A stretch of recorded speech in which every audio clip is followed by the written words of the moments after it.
Yan.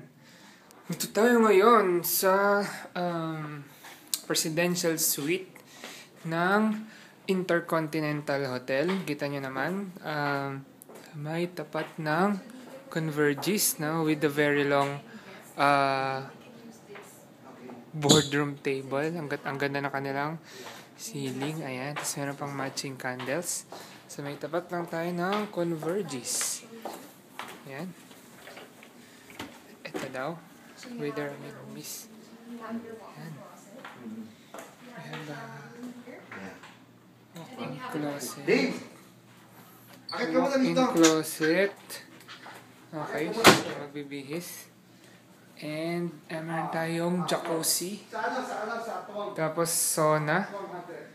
Grabe, with sauna. And private shower. Tapos another CR na naman dito. Grabe. Feeling ko si Tita Annette kaya niya araw-araw dito. Kasi ito ang malupit na master's bedroom. Na may malupit na snacks and all. Okay. Tapos, but wait. There's more. Kasi, ito naman yung living room with the maraming sofa. At ang matindi niyan, ito yung TV niya, oh.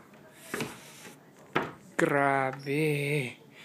Super laking 50-inch Dynasty Samsung flash screen TV.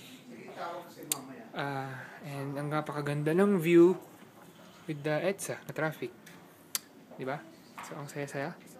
Kaya, bye-bye.